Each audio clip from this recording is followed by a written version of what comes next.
Attention owner-operators. Ray Logistics, a dry van fleet, is looking for you to join their fleet. They pay percentage. It's no forced dispatch.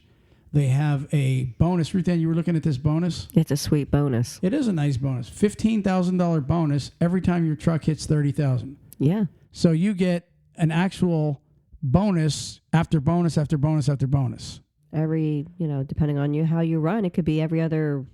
Yeah. Well, I wouldn't say every other week, but really close. Well, I'm just saying it's an incentive. It's an incentive to run your tail off and stay a long time because your bonus is just going to keep coming in. Mm-hmm.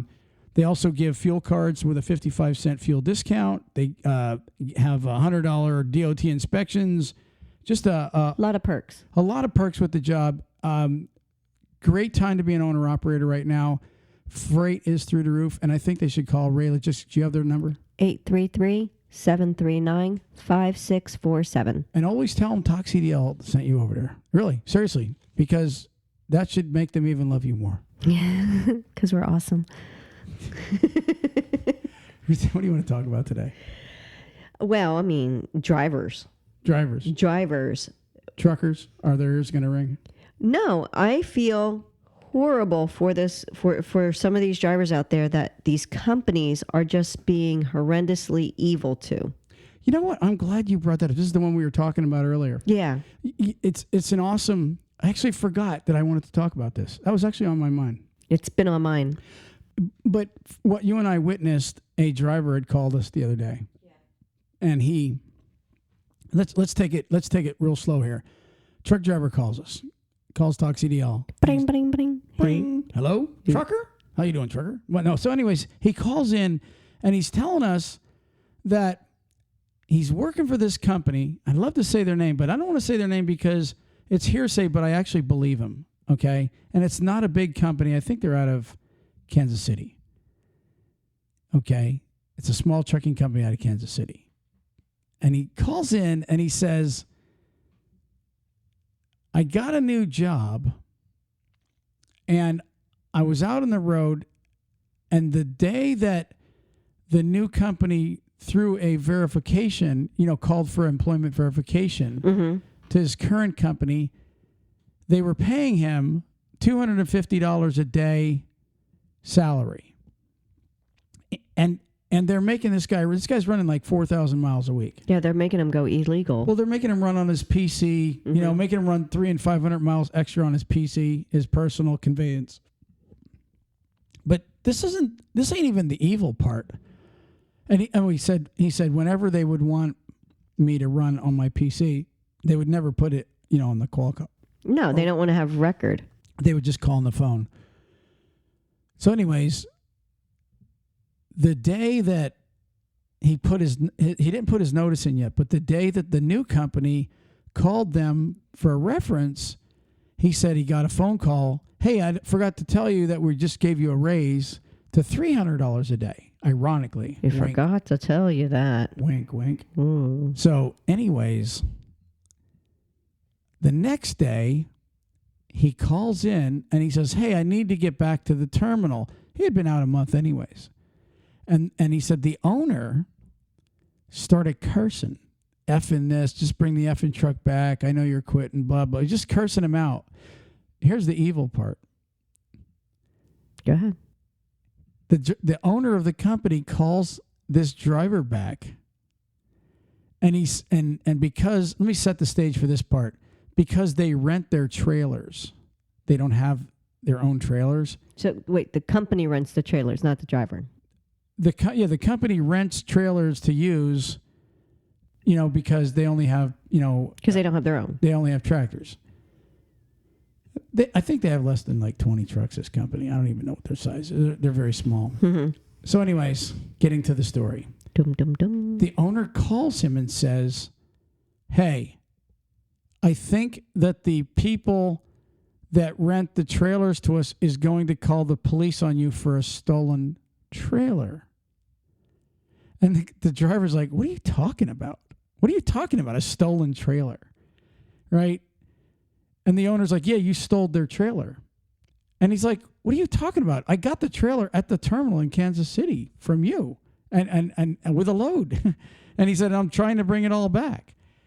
So the guy says, yeah, they're probably going to have you pulled over and arrested. So now he's trying to threaten him to stay basically at the company. So get this. The driver gets smart enough to call DOT and the rental place, and he just smart enough to say, hey, I'm quitting this company. I'm not far from you. I'm going to drop your trailer off. So that at least alleviated himself, having this guy try to. So anyways, of course, the guy said, you use your PC time and just drive all the way back here to Kansas City. And he asked me what I should do. I said, absolutely don't do that. Because he's liable to have DOT or somebody trying to pull you over for running illegal. And so he did that. He went ahead and, took his time. This was yesterday, by the way. And now he is going to be, going back to Kansas City sometime today to turn in the truck, but they were threatening him. And I told him, I said, if I was you, I've never seen a company get that bad because you're quitting a job. And it's always family-owned companies. They all take it personal. I'm going to tell you something. When I was in the car business when I was like 21. Literally for like a couple of years, I was in the car business at this dealership. And somebody told me before I went there, they said, never work for families. And man, they were so right, because they all take it personal. When you're quitting, they take it personal.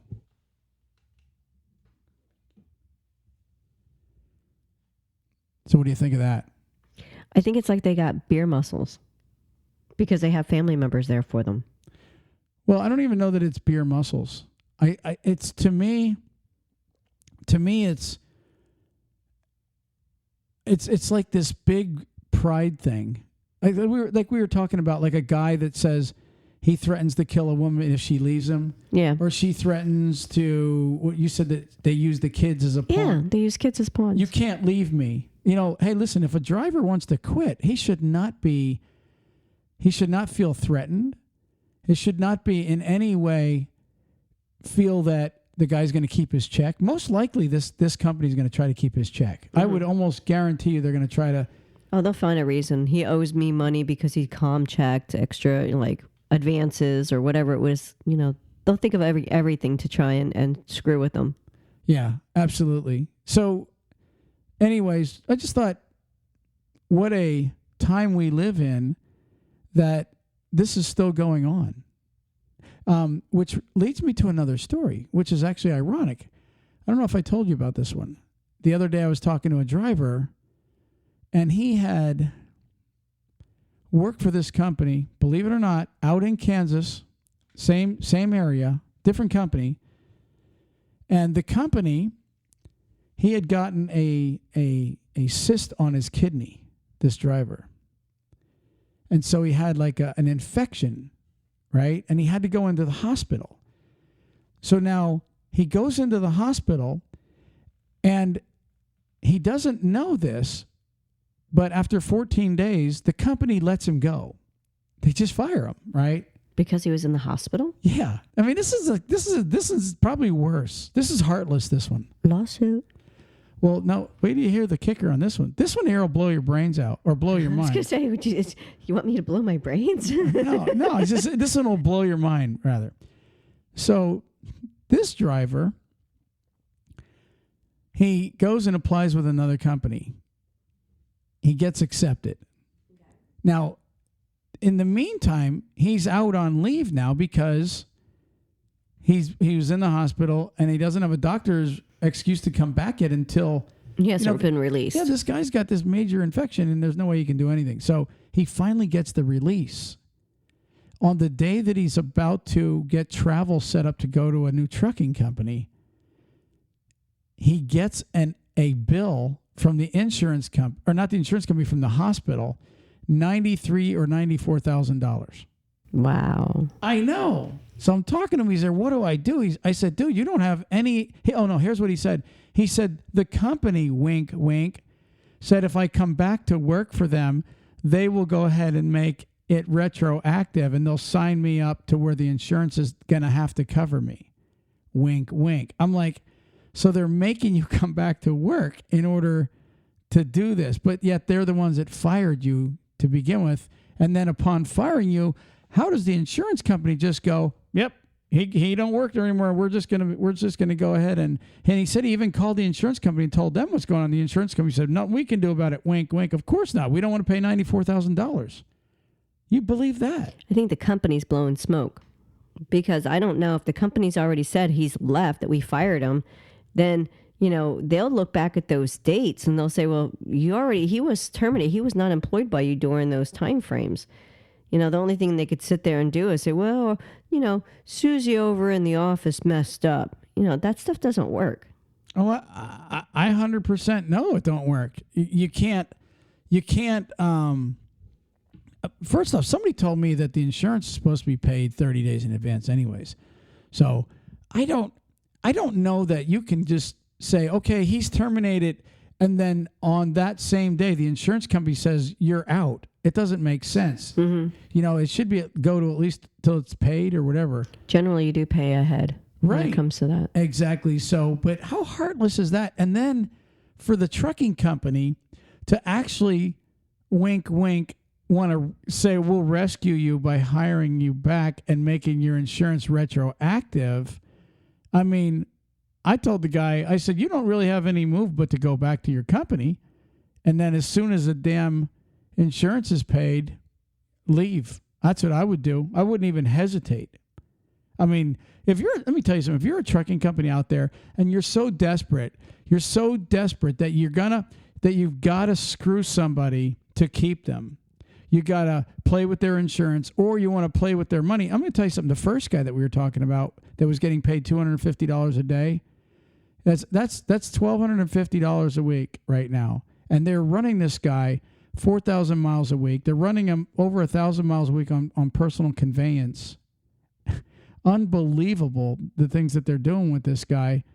And so if you're running somebody 4,000 miles and you're paying them $1,250 a week, seriously, I mean, in all sincerity, and maybe even $1,500 if they're running them 6 days, but most likely they're running them 5 to 6 days. So $1,250 to $1,500.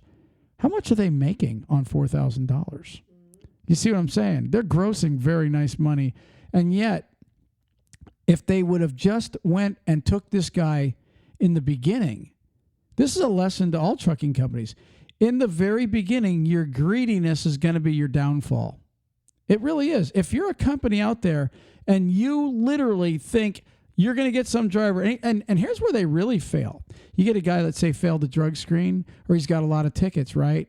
And these trucking companies think, aha, we'll hire that guy because nobody else will, and now we've got him, and we can treat him like shit, and we can actually pay him very low wages. There's companies that think that way. We got him. We don't have to pay him hardly any because he can't go anywhere. Well, hey, guess what? You hired him. Mm-hmm. That means somebody else will hire him too. Oh, yeah. Drivers can go into places. I mean, it's not. If you're a company that's being that scrupulous, you got to think about what, if you're acting that way, what do you think as a company, how are you going to maintain your integrity? Do you understand what I'm saying? No. Of course not. I'm just saying, if you're sitting there one that's going to be playing with their drivers' insurance, playing with the drivers' paychecks, I mean, all these companies, these nasty little companies, it's going to come back to them. They're going to get burnt just as bad, if not worse, because they're a poor company. Listen, let's go back in time when we worked for FFE. We were working for an owner-operator that was contracted with FFE. Mm-hmm. His name was Mark Fitez. Mm-hmm. That guy had, at the time when we started with him, he had 3 trucks. Mm-hmm. I think he got up to like maybe 19 or so. I forget what he got up to. But that guy never missed a paycheck, and he always paid us better than most. Mm-hmm. I mean, that's the truth. No, he was really great when he came to stuff. And he went out and got me a Western Star. Remember? I mean, he when he liked the driver and they're doing good, he'd go out and get him a hood, mm-hmm. A really nice rig.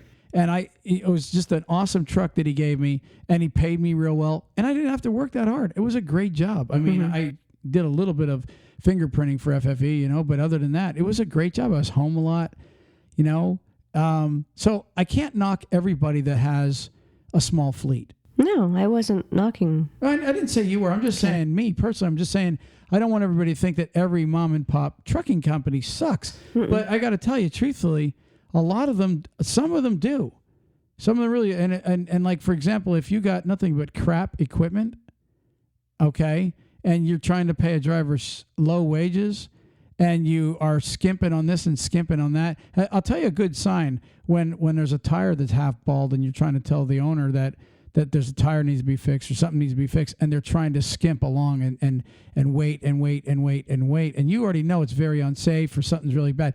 That right there is a good sign that you're working with a crap company. Oh yeah, anything that has to deal with inspections, if it's their brake lines, if it's, the tires, if it's anything at all that deals with the safety of your tractor, and you get inspected and you're the one that's going to get faulted for it, but you keep telling them, if it's a safety hazard and they're not fixing it, that tells you where that company's priorities lie, as far as they can care less than about the tractor and what's going to happen. They don't care if it's going to, you remember that accident a while ago? It was a truck that came off of a ramp and it literally killed like 4 people. It ran into like 4 different vehicles because for a month the drivers were telling the company that the brakes were bad, and the company kept pushing it off. Well, I mean, and that stuff catches up to you. You keep pushing safety issues off, it's going to catch up to you. In the long run, you lose money. Mm-hmm. And that's just the way it is. So anyways, I wanted to talk about those two things. How about we move on to a new subject? Because I'll be honest with you, talking about companies that are screwing drivers, anybody that's screwing anybody, even if it's a bad driver or a bad company, it kind of works me up a little bit. I'd rather tone it down a little bit. What do you think? You have fast and slow. It's really weird. You don't generally go in the middle, but I'd like to at least say hi to one of our sponsors. Yeah. How about National Carriers, NCI? NCI. Absolutely. I'm going to give their number first, 888-311-7076. NCI, I'm just going to tell you real quick what I love about NCI, and I mean this sincerely. They're owned by their own freight. Mm-hmm. I can't say that enough. They're owned by National Beef, the second largest beef producer in the United States. That means if you go to work for them, they are like what I call the safe bet. If you go work for NCI, okay, you will be taken care of forever. And that's just the truth, because you don't have to ever touch a broker load. And that right there is worth its weight in gold. Benefits, and you love their trucks. I do. They're really pretty blue. Big, nice. Yep, they got the extra big sleepers. They do leasing. They actually do team drivers. They do student drivers. And they probably could use a few trainers that make a real good living over there. Mm-hmm. Okay, one more time, 888-311-7076. Give them a call like we'll tell everybody. Call them, see what they're paying, see what kind of money you can make. Go try them out, and then let TalkCDL know. We've got actually a lot of people we know that have gone over there, and they've stayed, which is a really big thing since they've been our sponsor for the last couple of years. We've had a couple of drivers show up, and they'll tell us, hey, we love it when there's a TalkCDL referral in our orientation. Yeah. It's awesome to see that. So and those guys stay. Anyways, let's move on to the next subjecto. What you got? Well, here's what I was thinking about. You guys are going to love this subject because I love it. I don't know. You scare me sometimes. No, I call this back in the day. Back in the day. No, really, back in the day. I don't even know if you'll understand this, but I think you do. Back in the day. This is where a lot of trucking companies, I think, and if you're a trucking company, I want you to turn this dial up. And I want you to stop looking at your phone, no texting, no playing with your phone, because this is important for you if you really want to make your trucking company better. If you want Troy to improve you right now, I'm about to. Infomercial. No, I'm about to improve trucking companies. I really am. All right, hit it. Because I'm going to take them back to old school. Old school. Back in the day. Let me tell you, back in the day. Let me tell you what goes on with trucking companies. The number one commodity in trucking is the driver. It's true. Driver's the number one commodity. Without the driver, you have nothing. You could actually survive without half of your office staff. But without your drivers, you cannot survive. Now, what I'm getting at is a lot of your people in your office do not understand drivers. I'm seeing that at every trucking company. Most of you guys, you got a lot of guys that come in with their little penny loafers on and their little knit socks, all right, and their hair is all combed real nice. They look like pretty boys sitting at the desk. That's okay. I'm not saying that's wrong. I'm a pretty boy, right, Ruth-Ann? Okay, I'm not a pretty boy. But listen, guys, this is the problem. They don't know the drivers. And back in the day, before you could work for a trucking company, you had to spend at least 1 or 2 trips with a truck driver on the road. It's the truth. It is the truth. Ladies and men, all of you, had to go out to find out what it's like to be a trucker. Am I right or wrong, Ruth-Ann? Abso-freaking-lutely. I'm telling you right now. Let me tell you what you get an appreciation for. How long these drivers are gone. See, a lot of them, I'm telling you, man, I remember getting into a fight with dispatch the one day at Elderlight when I was at Elderlight pulling caskets all over. And I'll never forget how the office was at 5:01. You couldn't get a hold of anybody at that office, man. They were back home petting their kitty cat, fixing dinner, barbecuing, just having a good old regular life, which is not a big deal because truck drivers, we choose the life to be out there. But we do ask for a little understanding. I'm telling you, it's true. And you see, they never really quite had like an affection or an actual respect. Okay? RESPs. Right. It's the truth. Because believe me, there's trucking companies go a lot further in relationship. There's a lot less tension when somebody can go out on the road and go, hey, listen, let's get this guy taken care of. Something's going on. We can't just leave him sitting. Can't leave him hanging. He's on the line right now. Tempers are flaring. Mm-hmm. Let's get this worked out. Why? Because I've been out there. I know. I'm just saying, if you're a secretary or you're a finance guy or whatever you do at a trucking company, if you've already taken a few trips on that road and you've seen the way drivers are putting up with the BS out there and the weather, the four-wheelers, DOT, having broker loads jerk you around, having dispatch lose a load, you can't, maybe you don't get home for the weekend or whatever the case is. When you get to live it, at least just one trip, you get a better respect for the truck driver. I've talked to trucking companies. I'm like, hey, have any of you guys ever been in a truck? No. No, they don't know what it is. Has the company ever made you go out with a driver? No. Well, they really should. They should put you out, even if it's an overnighter somewhere. And there's plenty of lady truckers at most of these companies. And there's a lot of things you can set up to where the secretary, the dispatcher, I don't care who it is. If you've got an entire in-house crew of people that have never been in a truck before, you really need to get them out there. They'll learn. I'm telling you, this is what they're going to learn. They're going to learn what it's like to be away from family. Seriously, not that they need to know that for any other reason, but the people they're working with. When you come, again, I'm going to say it, when you come to the knowledge of what the other people are feeling, you'll deal with them totally different. You'll learn what it's like to live in a truck. You'll learn what it's like to be eating on the road all the time, showering on the road, getting jerked around by everybody. Everything a truck driver goes through. And again, I'm not asking you to do this so you can pity them and even kiss a truck driver's ass. I don't think most truck drivers are wanting that. But what we do like is when somebody can understand us. If somebody can understand what it's like to be gone or what it's like to be out there. And I'm telling you, the truck driver themselves, Ruth-Ann, don't you think the truckers themselves would gain more respect for the people in the office once the office people can say, yeah, I understand what it's like out there. I'm working hard to help you out with this situation. I think that you'll have a better communication between both the driver and the office staff, because they would be able to communicate and the driver would know, you know what I mean when I say we have to go and do this, and they'll know exactly what the driver's talking about because they've been there at least once or twice and experienced it with the driver to know what he's meaning. It's very hard to explain something to someone when they have a blockade up and they don't want to hear it. Yeah, I mean, I'm just saying, if you guys can go back to the old school, when you hire somebody for in your office, hey, we do require you to go out on a trip, okay? You could come work, but over the next couple of weeks, we're going to set you up with I'll tell you what.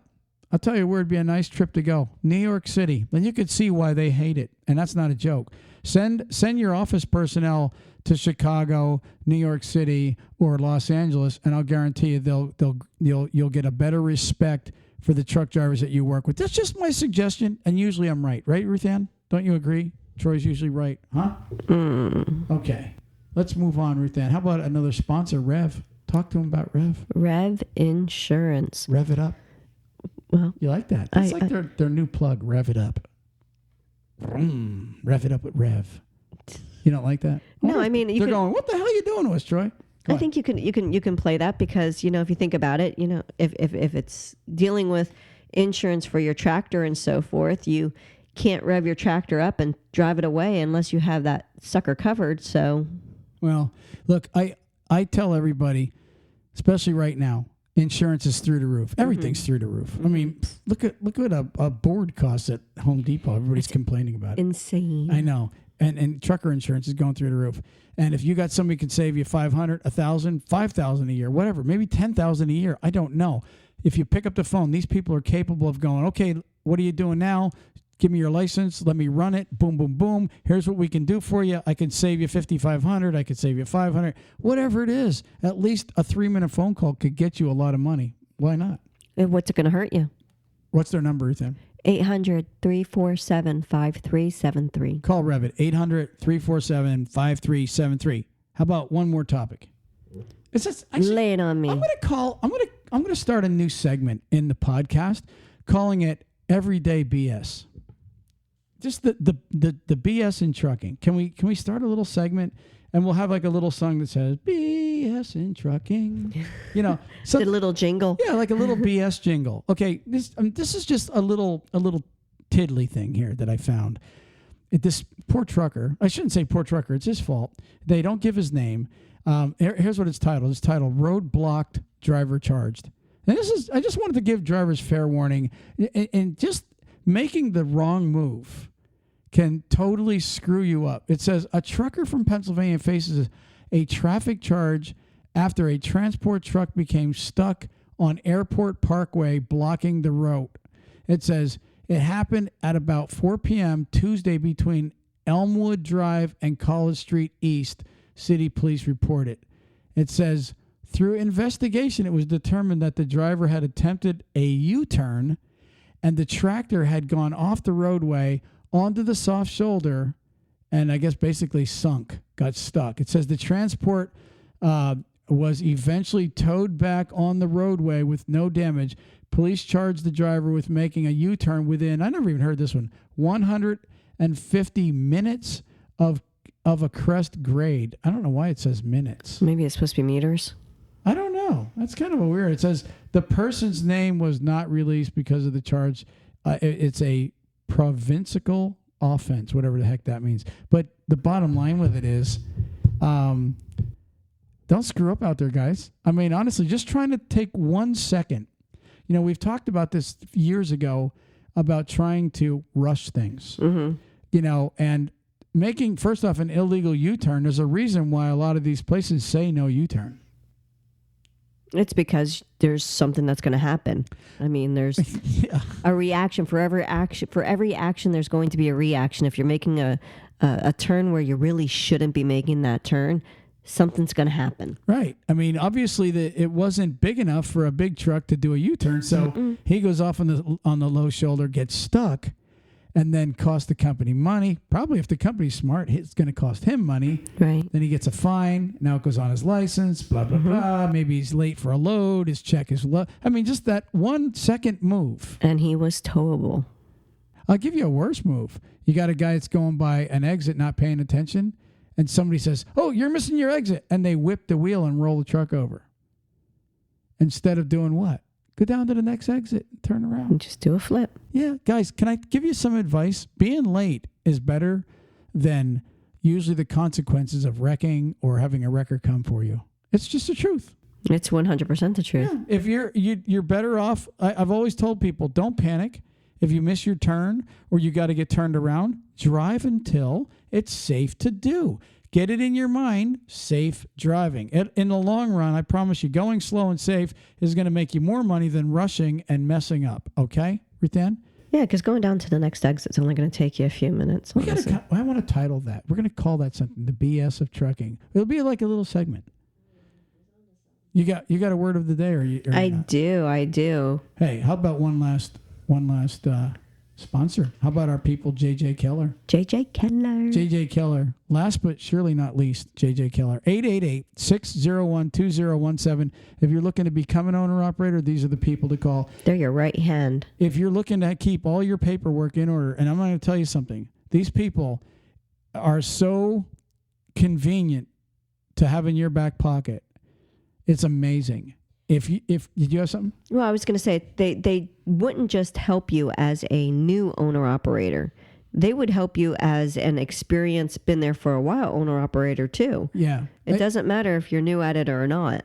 Hey, here's a good thing. Let's say you have 7, 8, 9, 10 trucks and you don't have a full office. These are great people to have. Mm-hmm. They'll keep your paperwork in line, all your DOT stuff, everything from drug consortium to your DOD, your DOT filings, everything you need to file. And then if you get an audit, these people have all your paperwork in line for you. They got your back. Absolutely. Ruth Ann, give them the number one more time for Keller. Very valuable people to have on your side if you want to be actually professional. Call these people. 888-601-2017. That's JJ Keller. Ruth Ann, word of the day. Word of the day. Hold on. I got to turn my... Wait, are you serious you don't have the word of the day ready? No, I have it already. But what I have to do is turn my volume back up on my computer because I have to mute it every single time. Because if I don't, then you hear crap and no one wants to hear crap. All right. Esculent. Esculent? Esculent. Esculent. Is it spelled ESCULANT? Yes, yay. That was like the first time Yay. in like 5 years. Okay, esculent is fit to be eaten. It's something edible, a thing, especially a vegetable, which is fit to be eaten. Esculent. Esculent. Fit to be eaten. Mm-hmm. The puppy sniffed the food to determine whether it was esculent. Or Interesting. the community garden grew eggplants, string beans, and an assortment of other esculents. Interesting. Mm-hmm. I probably won't use that one. Well, some people might. Yeah.